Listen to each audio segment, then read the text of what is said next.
All right, we're back, ready to go for Cup Race number 4, 2024. I'm Greg DePalma, and we've got a lot to go over here over the next 30 minutes or so, including, of course, stats that include updated odds, the latest odds, the best trends we can give you for the Shriners Children's 500 at Phoenix. We're at Phoenix again. Boy, good memories. Ryan Blaney has them, and so do I. So we have a lot to go over, and we want to remind everybody, this is important. Subscribe. I know we could do better. I really do. I know we haven't exactly been lighting it up traffic-wise, but we will.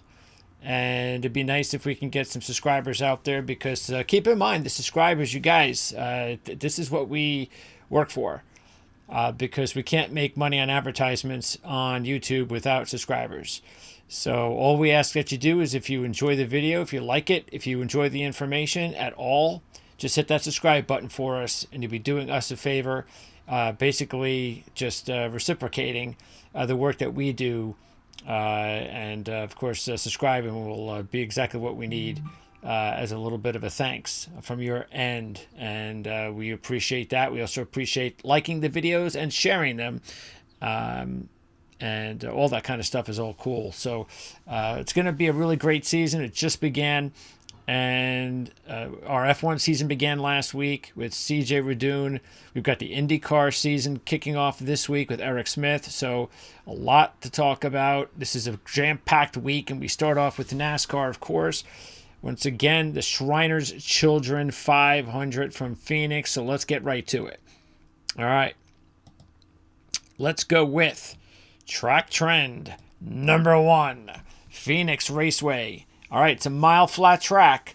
So if you take a look at the other mile tracks in the series, you have Dover, New Hampshire. Okay, so you have 3-mile tracks. So you might say, okay, well, I guess it's pretty simple, right? We're just going to look at the other mile tracks, even though this is the first 1-mile track of the year. Well, no, that's not the case. We don't really care about Dover. I shouldn't say we really don't care. I mean, fine. You want to put Dover into the mix, sort of like what we talked about last week at the 1.5-mile tracks. You could do that. I have no problem with it. It is a 1-mile track. But the most similar would be Richmond and New Hampshire. Okay, New Hampshire, there you go, 1 mile. But the key is the flat tracks, okay? Richmond, flat. New Hampshire, flat. So that's what we're looking at here. We've got the flat tracks, Richmond, New Hampshire, and Phoenix. Go ahead and throw in Dover as well. And that's what is going to help us to break down and handicap the drivers this week. Track trend number 2. We take a look at pole position and where the winners come from. Well, there it is. 12 of the last 13 winners have started in the top 10, so qualifying does matter big time here at Phoenix. 7 of the last 10 have started in the top 5 with 3 pole sitters. And then look at that big one there, all-time 55, 46 of 55. That's 83% started in the top 15. And if you start outside the top 29, forget about it. All right, so you want to know who that was, by the way? There's a trivia question. I'll give you a couple of seconds. Trivia question. Who was the driver who won back in 1995 from the 29th position? You ready? Ricky Rudd. All right, so there you go. That's track trend number 2. Do we have a track trend number 3? Of course we do. Chevy drivers swept 2023. And once again, Chevy's on top of the world in the NASCAR series, NASCAR Cup Series, as well they should be. So we know what happened last year. They dominated, winning both races. But you know what? Ford, don't count them out. They swept 2022 at Phoenix, and they did something a little bit more important. They won the Cup Championship at Phoenix the last 2 years. So Joey Logano, of course, winning in 2022, and Ryan Blaney in 2023. Now, when they won those races, they did win those races. Well, I shouldn't say Ryan Blaney won the race. Of course, he didn't win the race. He won the championship. So when they won those championships in 2022 and 2023, they did win those in, of course, November. Toyota, meanwhile, once again, just like last week, they're that's the car right now that is just lagging a little bit behind. I know they seem to talk about it on during the coverage that Ford is having an issue here, and they kind of, I think they trash Ford a little bit too harshly. I really do. And the reason I think they trash them too harshly is because they kind of do the same thing every year, don't they?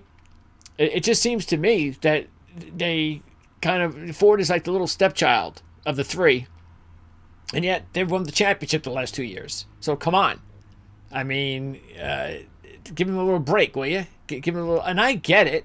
I mean, you look at that team that Toyota has, and it's pretty impressive, but still, look at that. They've won 1 of the last 8, and they didn't have a lot of wins last week too at Las Vegas. So, matter of fact, I don't even think I have a Toyota driver this week in all my picks, and I'm definitely taking a look at that as something that I'm going to. Now, a couple of drivers I like at Toyota that I was potentially going to take, but then I said, you know what? No.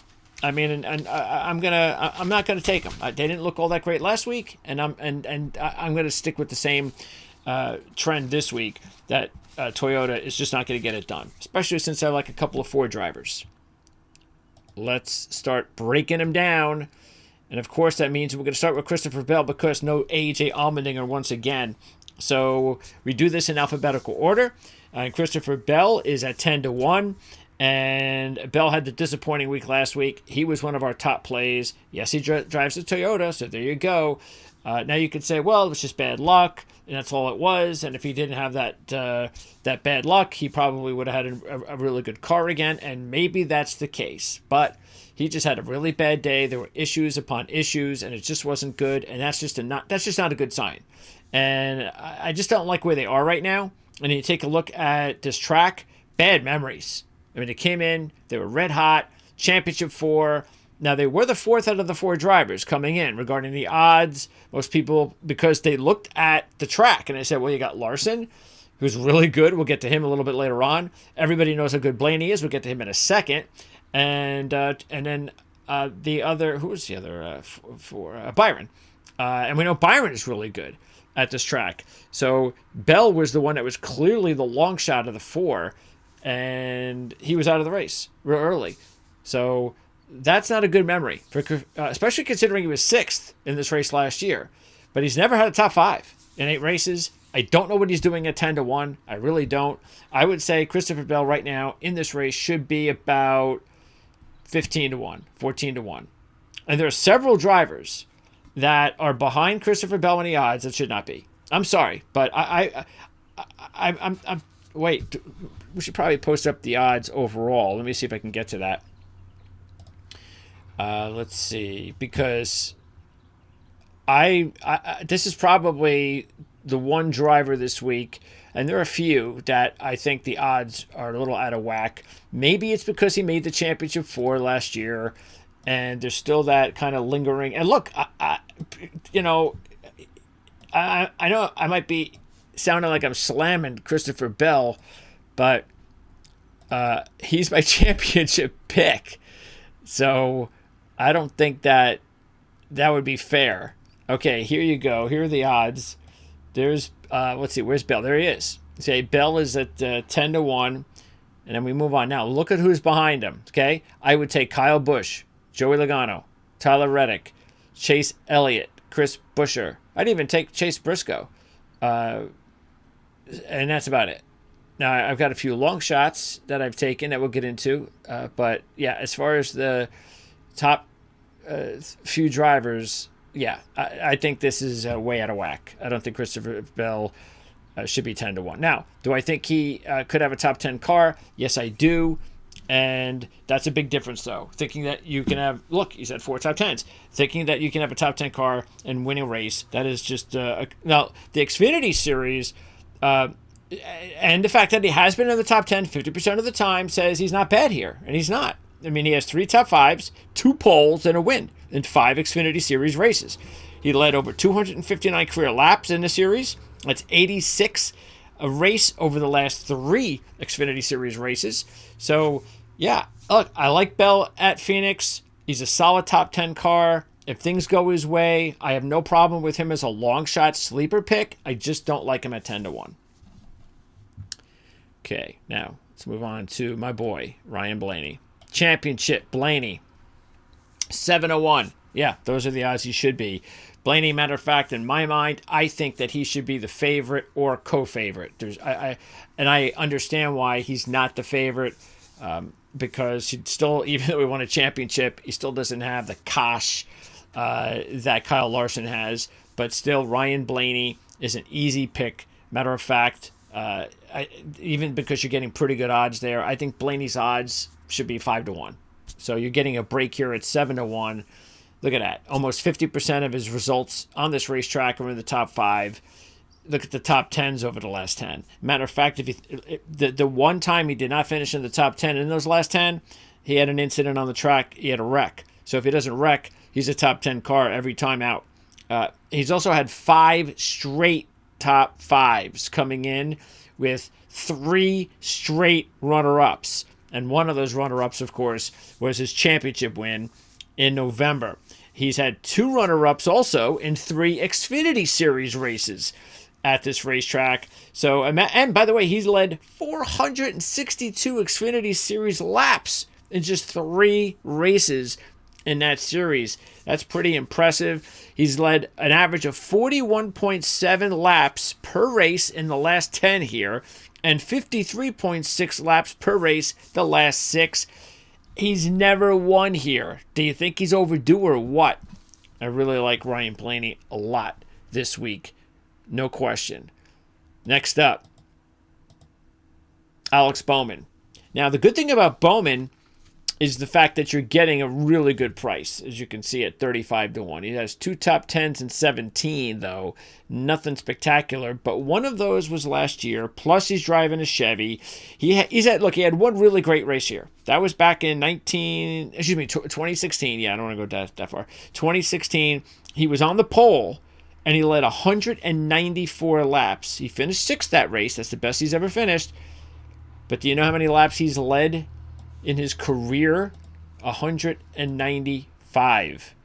So if you throw out the one race, he had that one big race, he really hasn't had a lot accomplished here at this racetrack. But again, the good news is you're taking a look at somebody that's 35-1 driving a Chevy. Next up, Chase Briscoe. Now, the odds here are crazy.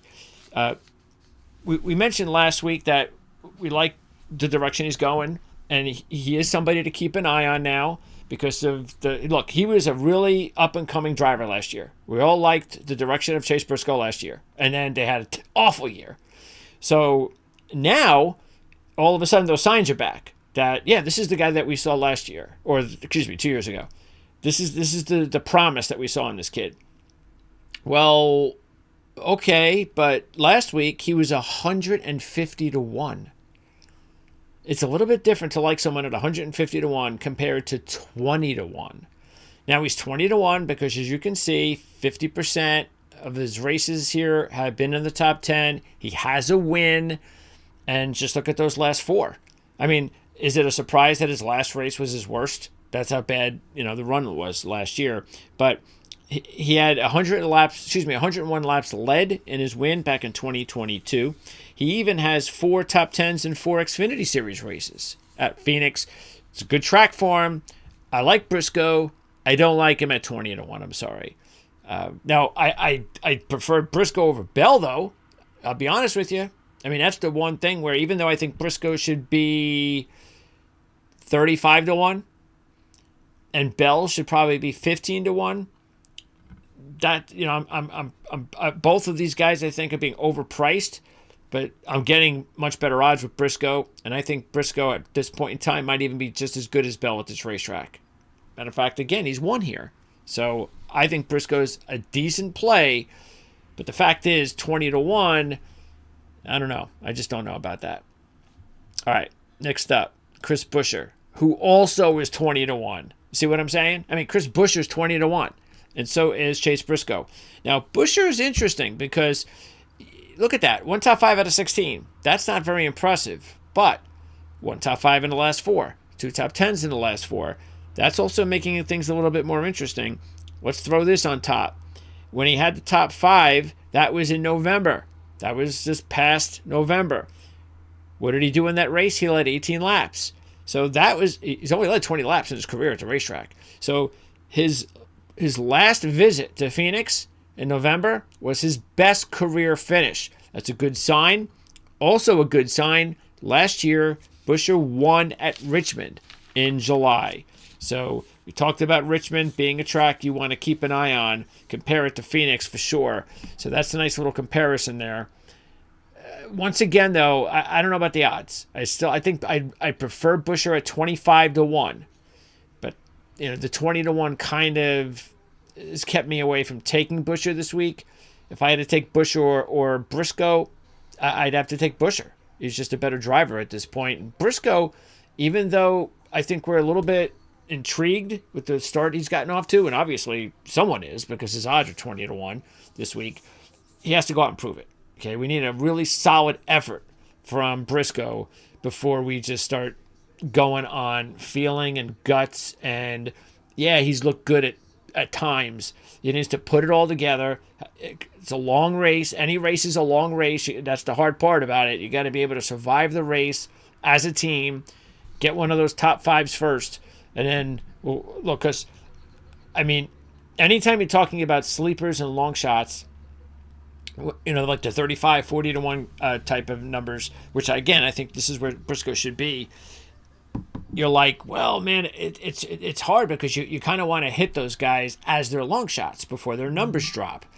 That's the trick, right? Well, they've kind of taken that away from us here. And that's and for what? I just don't understand it. I'm sorry. I don't understand why he's why Briscoe's 20-1. But for Buescher, that's why I would take him over Briscoe, because he actually proved it a lot last year. Something that Briscoe has to get back. All right, next up, let's go with Kyle Busch. Now, Kyle, I'm not taking this week because of some stats I'm going to get to in a minute. But you like the odds. The odds are good. I'd still rather take Kyle Busch than Bell. Look at that, 12 top 5s and 3 wins. That is solid. 14 top 10s in his last 17. 9 of those are top 5s. 3 of those are runner-ups. And 2 of those are wins. That's a lot of good stuff there for a 12-1 driver, right? Somebody that's actually getting better odds than Christopher Bell's numbers. Okay, but here's the problem I'm having. If you take a look at his last 7 appearances at Phoenix, he has not led 1 lap, and he has not put together a top 5. Okay, now this is someone with 1,190 career laps at this racetrack. 1,190. Let me tally that up. Let's see. 1,190 divided by 37. That's 32 laps a race. Okay? 32 on average a race. But he hasn't led a lap in 7 races. So let's go with, tell you what, let's go back to 1,190. And we're going to now go divide that by 30. So he was close to 40 laps a race until this dry spell over the last 7. Anyway, the fact is, Kyle still has what it takes to turn things around at this track because he's very familiar with it and he has had a lot of success here. But the track has gone through some changes. The cars have gone through some changes. And those changes just don't seem to be agreeing with Kyle.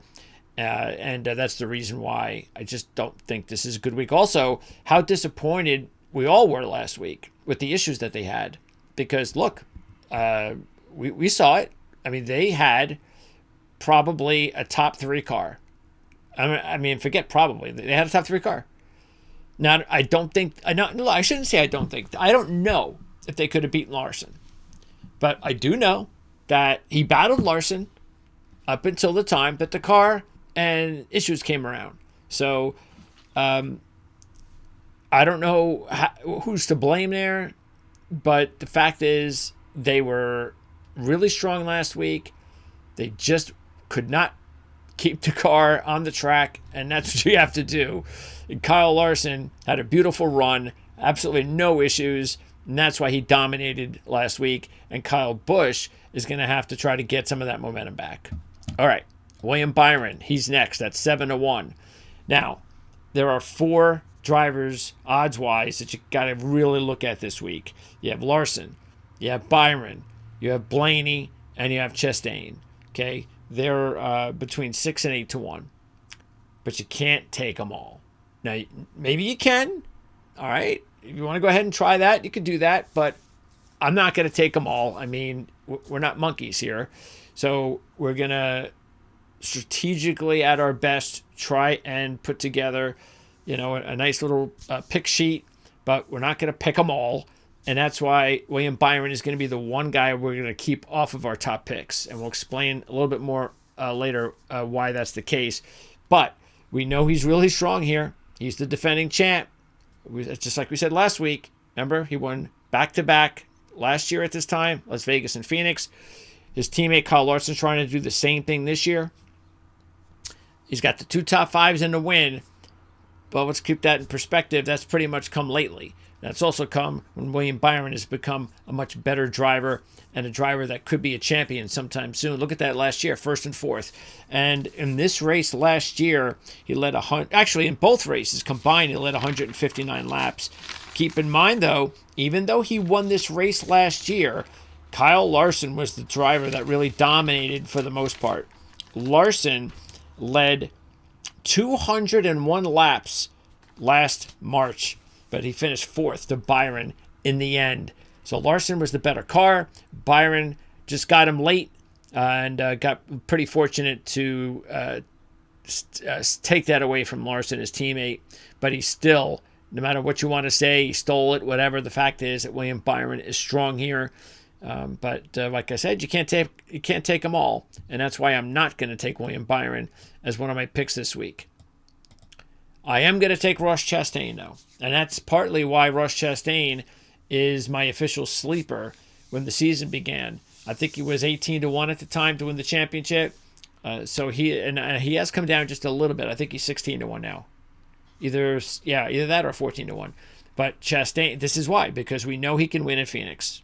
And that's what so if he can get to the final race this year and have a shot, he's one of the 4. He's going to be really tough to beat.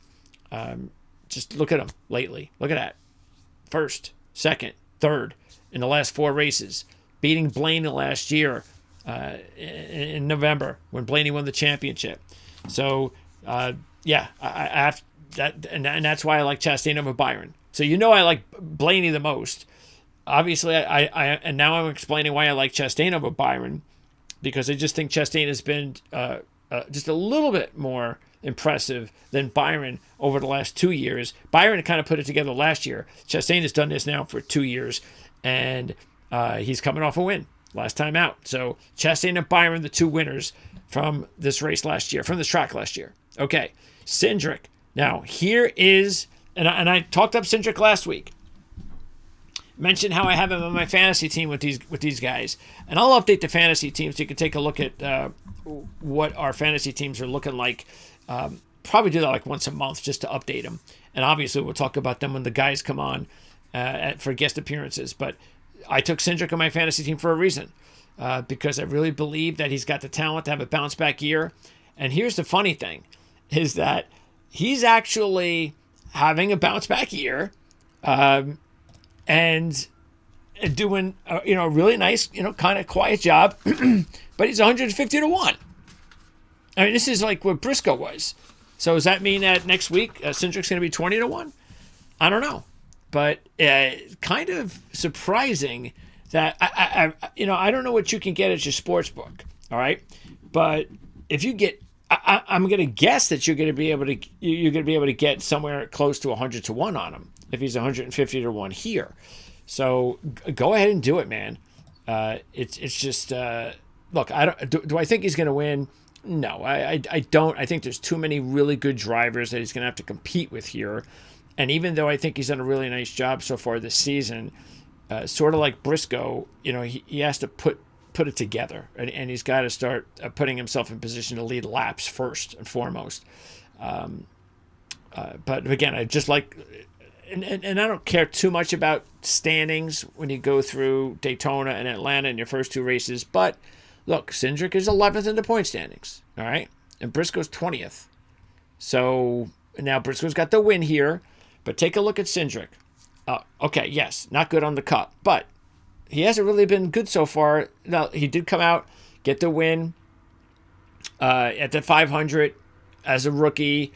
Gets to the playoffs based on that, but really didn't do anything that season besides the win at the 500. Comes back last year, has a disappointing season.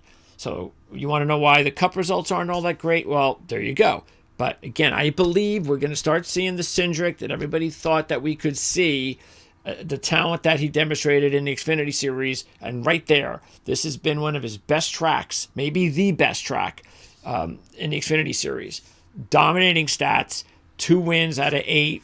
So, he is, I think, a really, really good steal at 150 to 1, especially if he qualifies in the top 10, because he had a good qualifying run last week and did pretty well for the first half of the race. So I think if he just keeps doing that, sooner or later, he's going to put it all together for a race, and you're not going to get anything close to 150 to 1. Austin Dillon's next, and I don't really need to talk about Austin Dillon much here because he has 2 top 10s in 20, as you can see. Plus, he's never led a lap ever in the Cup Series at Phoenix. Chase Elliott, you betcha we're taking Chase Elliott this week. 18 to 1. I mean, get out of here. What is Christopher Bell doing at 10 to 1 and Chase Elliott at 18 to 1? Have we forgotten about Chase Elliott already? He's a Chevy driver, and you're giving him 18 to 1. Now take a look at those last 2. Not that good. All right, that's a different Chase Elliott. Look at the previous 5. Look at that.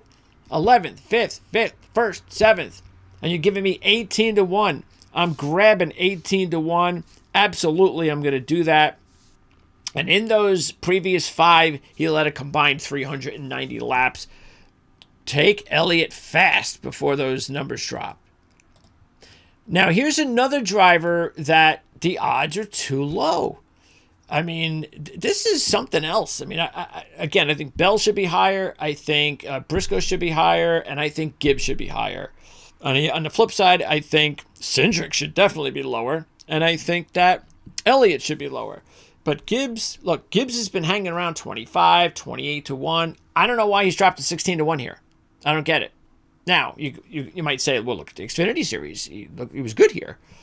Well, so was Cindric. He's 150 to 1. So, look, I'm not saying I don't think Gibbs can perform well here, and I think he will. I have him on my fantasy team. I like Gibbs. I think we all do. We all think he's a talented kid. But at 16 to 1, his odds are better than Chase Elliott's. I don't know what that's about. I'm sorry. Next up, let's go to Denny Hamlin.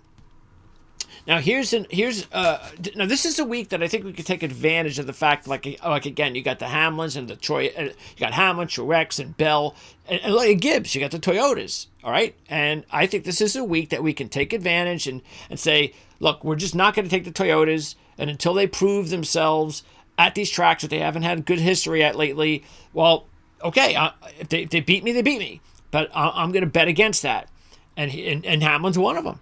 So he's 9 to 1, and I get that because look at his history. Similar to Kyle Busch, but you know what? Kyle's driving a Chevy now. Okay, remember that.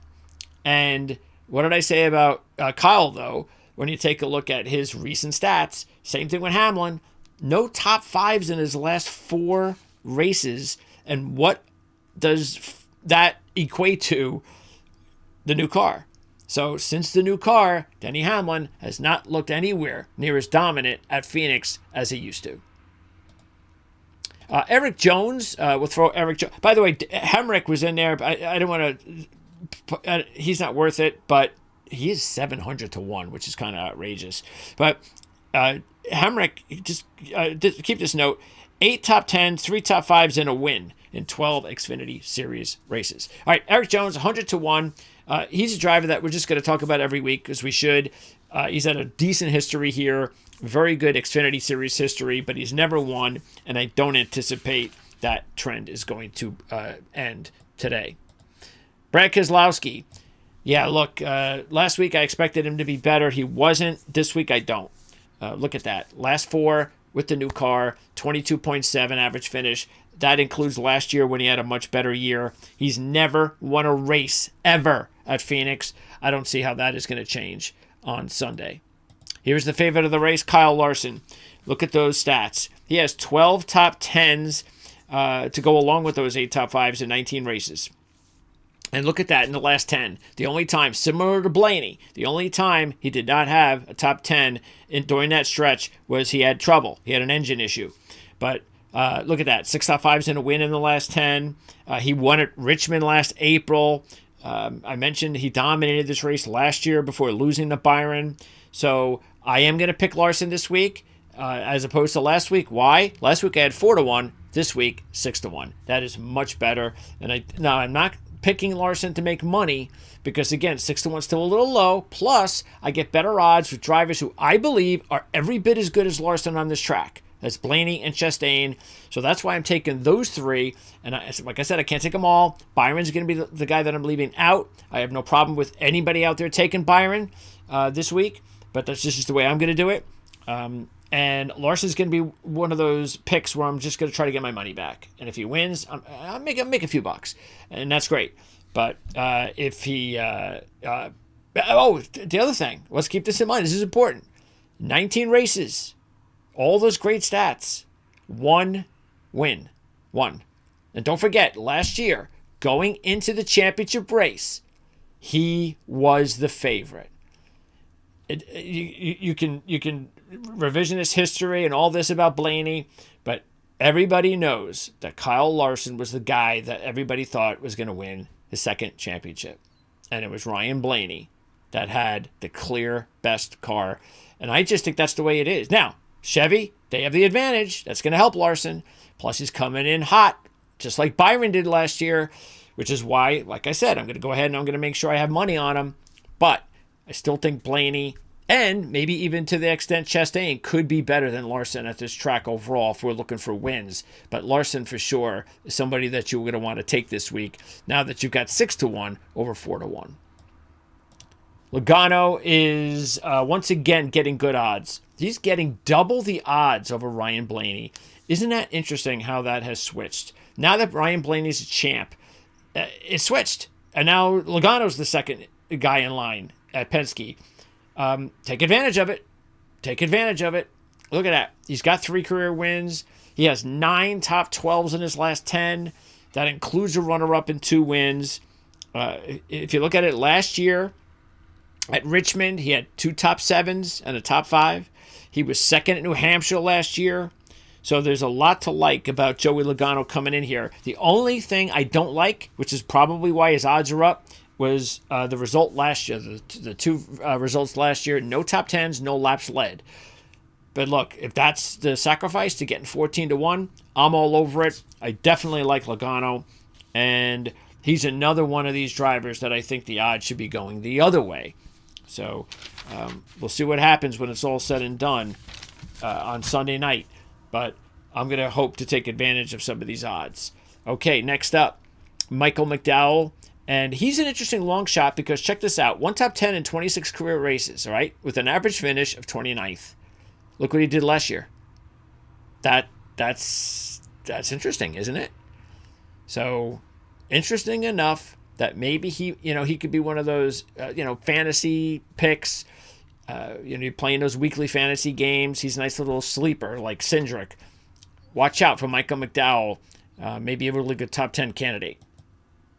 Okay, now we're nearing the last few drivers. Tyler Reddick, 16-1. And I came close to taking Reddick, but he is driving a Toyota. That's the thing that knocked him out. But what I like about it is, look at that. He was 3rd in this race the last 2 years. He's coming off a really strong finish last week. I actually added him to my futures portfolio this week. I think I got him at 16-1, something like that, in that range, just like the odds here. But anyway, the fact is, Reddick, the last 2 years of this race, has been in the top 5. He hasn't led laps or anything like that, but you are getting 16-1. So I think he's definitely an interesting play. But he's driving a Toyota, and I'm going to bet against him. Daniel Suarez, this is just not a race that I would try to take advantage of his odds. As you can see, just a few top 10s over his career, and he's never led a lap at Phoenix. Martin Truex Jr., look, the big knock, he's a Toyota. All right, that's the big deal. And look, this is what I've been. How interesting it is this? We're going over the Toyotas like Hamlin and Truex, the two big Toyota drivers, and look at them in the last 4 races with the new car. They're just not doing anything. So why would I go with Truex or Hamlin at 9 or 10-1? That's why I'd rather take Reddick at 16-1 if I'm going to take a Toyota, because at least Reddick has had two third-place finishes in this race the last 2 years. So that top line, that looks very impressive. This doesn't matter, since the bottom line is really what we're dealing with here with the new car. So, yeah, no, I just cannot go with Martin Truex Jr. It's the same way I cannot go with Denny Hamlin this week. And Bubba Wallace will round it out. He has just a few top 10s. He had a couple of good showings last year. Not bad, considering his average overall is 20.2. So he definitely looked better here last year.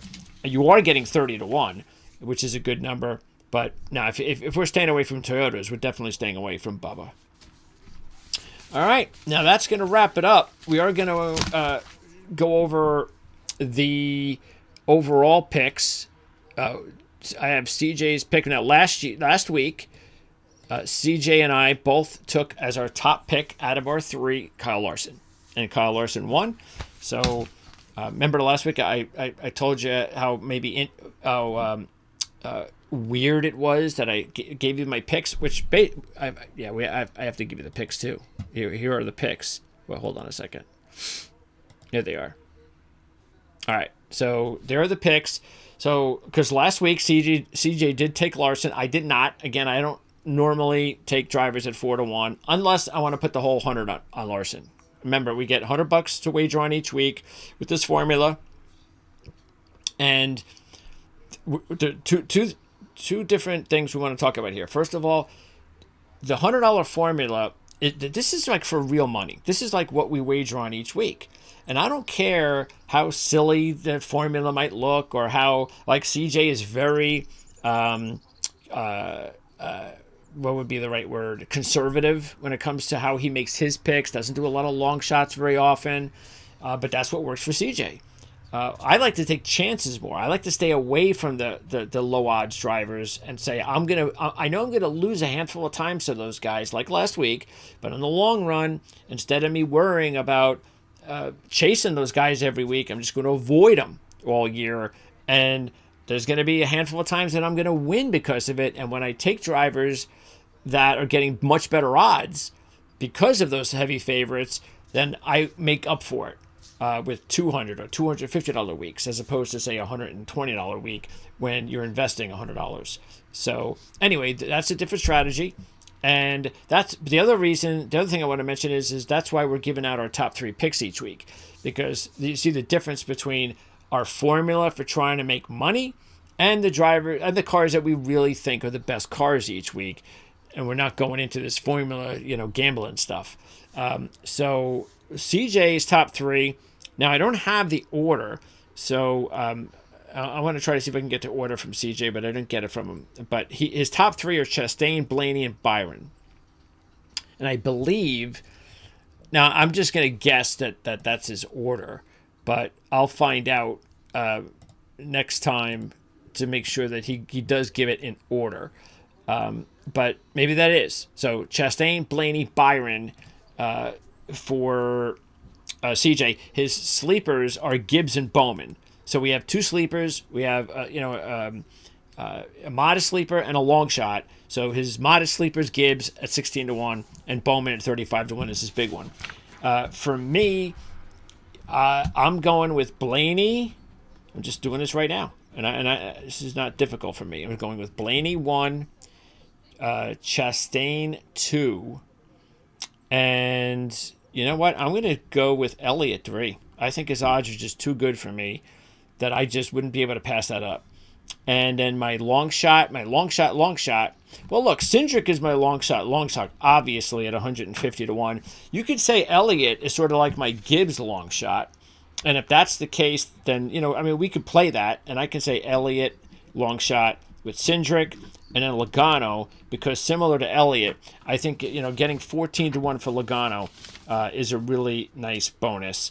So, if I had to throw in another long shot, just quickly look in here. Buescher's 20 to 1. I don't know what kind of number that is as a long shot. I just don't think this is a long shot race. So that's why you don't see a whole lot of them on the list. So try not to go that route. Instead, try to take advantage of some of these drivers like Logano and Elliott. And CJ seems to like Gibbs and Bowman. So, go that route. And hopefully you'll be able to make out on Sunday. And make sure to also check out the link in the description area for our Discord. That's where you can contact us at any time. You just have any questions, comments, maybe something's happening in qualifying or practice, odds changing, maybe our top pick had a bad qualifying run and you want us to give you somebody else that we like after qualifying and practice. Anything you want us to answer at all, just let us know in the Discord. And of course, you can ask or just give any comments you want whatsoever, either on Mystery Caution. That's our YouTube channel, our main motorsports YouTube channel now. And don't forget, we also post Raceday videos where we have a condensed version of this video and we put it on Prime Sports Network, our primary YouTube channel. So hopefully you're still subscribed to that channel as well. And we hope you subscribe, like I mentioned at the very beginning, to our new Mystery Caution Motorsports channel. So we'll see you next time. For NASCAR. We'll also see you later on this week for F1 and for IndyCar. So our first week on our new channel, where we're covering all three sports. Thanks for tuning in.